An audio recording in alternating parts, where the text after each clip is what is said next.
So I had the weekend off, and now we're going to finish up doing the lighting in the spare bedroom.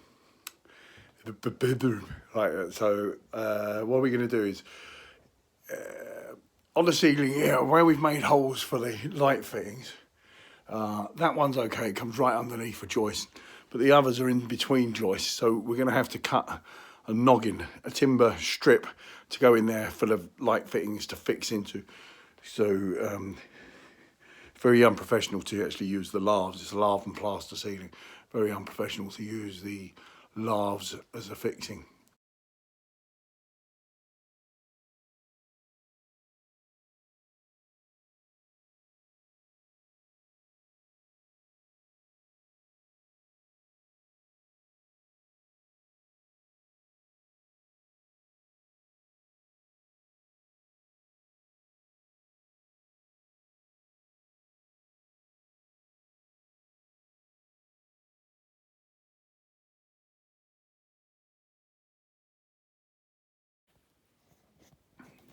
What we must remember to do is put our respirator on when we're in the loft, so that we know the difference between coronavirus cough and fiberglass particles.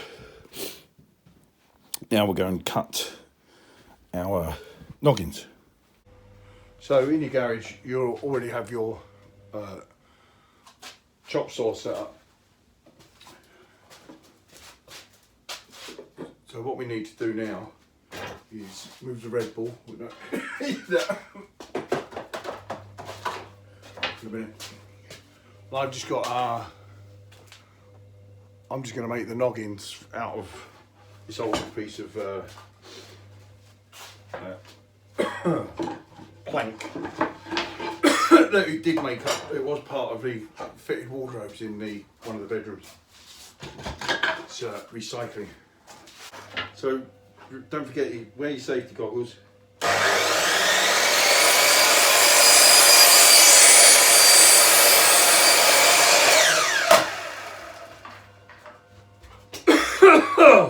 And your dust mask. And what you can do is you can write your numbers down. Where are you going? What are you going? Oh, and you get your dog to take any offcuts, and get your dog to take any offcuts into the garden and shoot them up.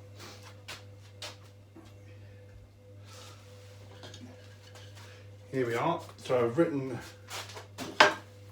down my noggin sizes because I wouldn't remember. I couldn't even remember where I'd written them down. So first one is 378. Yeah, I was right on the knot. Let's do 385. Right on the knot. Never mind. 385.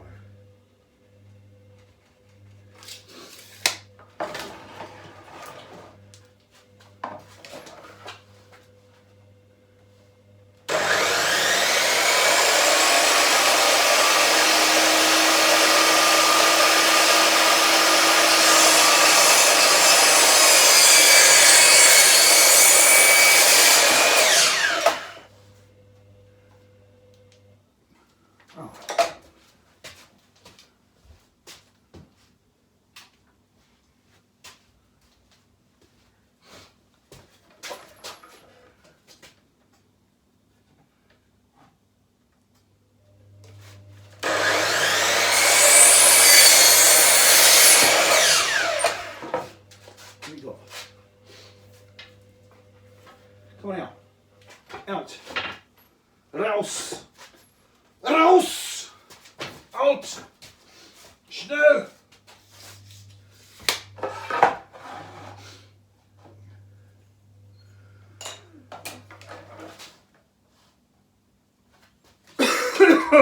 Yeah.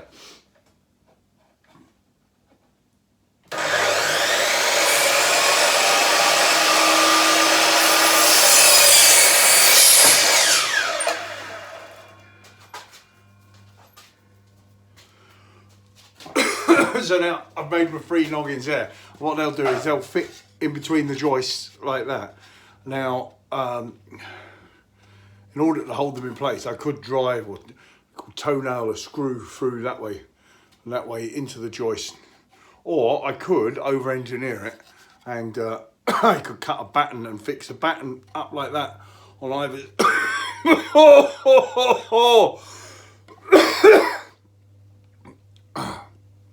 on either side, and then screw that into the joist.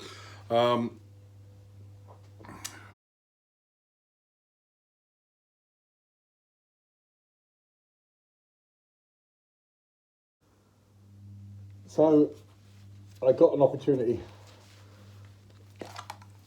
I just went back up in the loft to double check my noggins sizes, and of course they are spot on. And I have an opportunity for my beautiful assistant to help me pull the cables through for my second switch, so I've just done that. So that's not in the film, but just have to Blue Peter it. I've actually been coughing like a... Oh. So, always wear a mask. Very important. Always wear a mask, a mask, and always wear safety goggles. Never trust your eye safety to your supposed ability to shut your eyes really quickly if you see an object coming towards them. Get some safety goggles.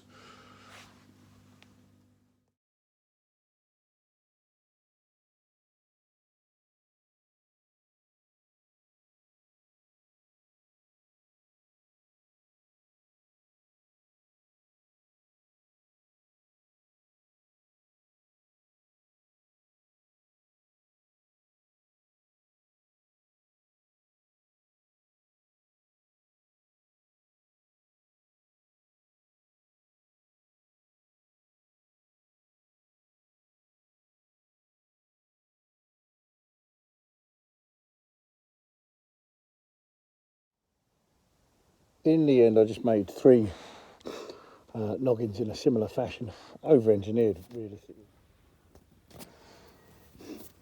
I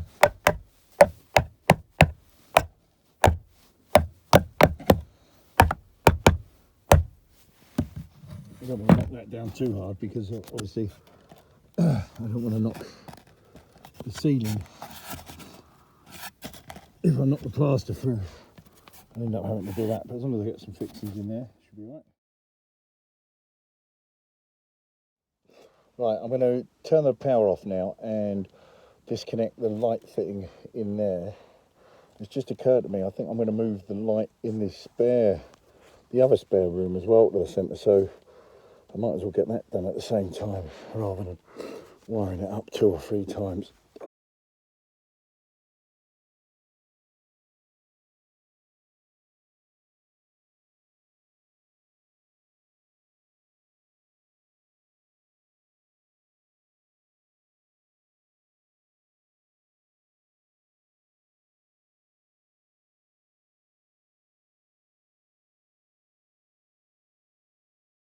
So now we have our 3-core and earth and our 12.5 the existing switch line back through that switch box. We've got live neutral in, out and switch line, live neutral in, out and switch line, and just live neutral in and switch line because that's the end of the line. We've moved this light fitting as well. We've moved that wire up in the loft. We've moved it away from the window to the centre of the room. So we strip the cables, almost.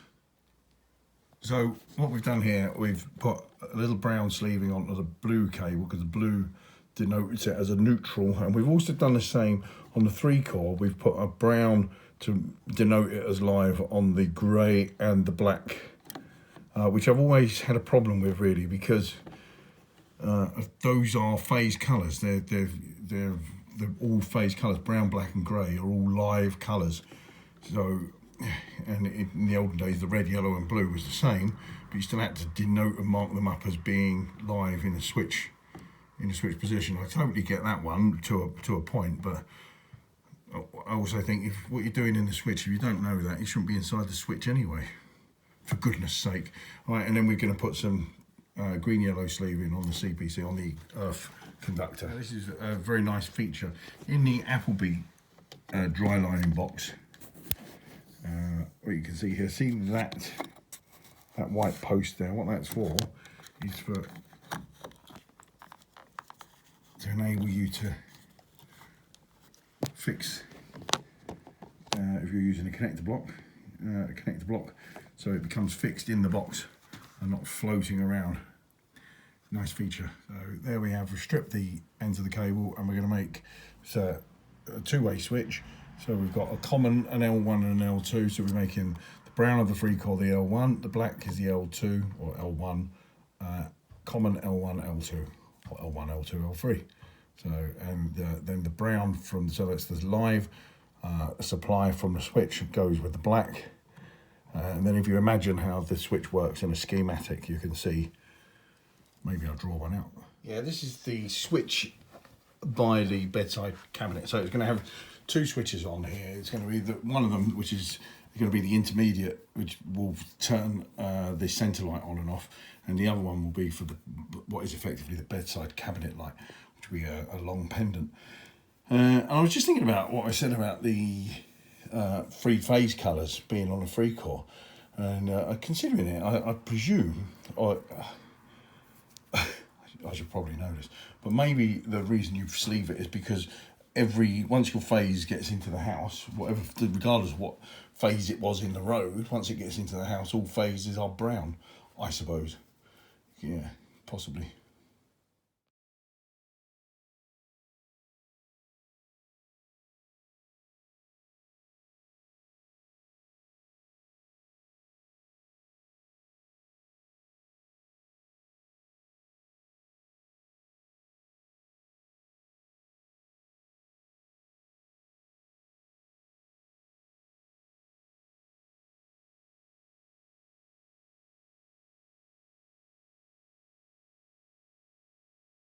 Through the earth terminal too much, and it's dropped out, and there's no way that I can get it back in there with my big man fingers.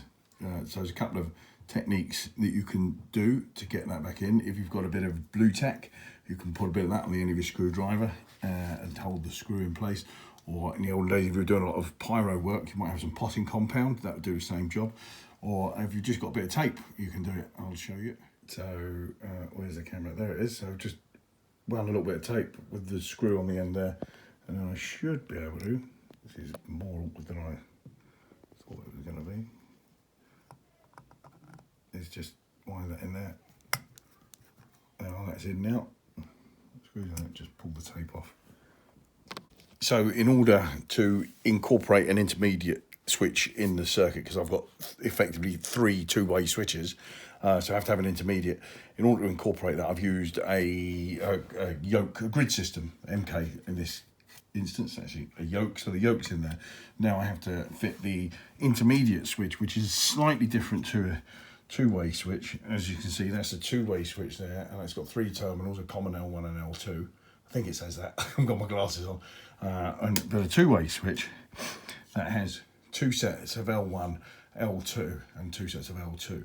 So what you do in this, you join the commons together. The way to wire this, you join the commons together separately, and then one cable becomes L1 and one cable becomes L2. One cable of the free core. So for example, the brown and the black will become L1, one each, L1, and the brown and the black, sorry, the black and the grey. God, anyway, I'll show you.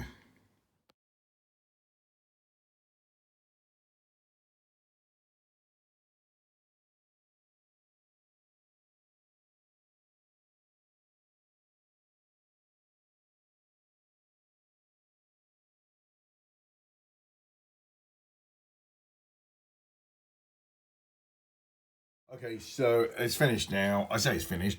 It's finished in a kind of temporary way. There's a light switch, centre light, and then two-way switch from there, and also from over there. And then I've just put these up. I've just hung these up temporarily because I haven't got the pendant lights that are going to go on there. One on either side. Just can't get out of the house. And one on that side there, and that's that little job done.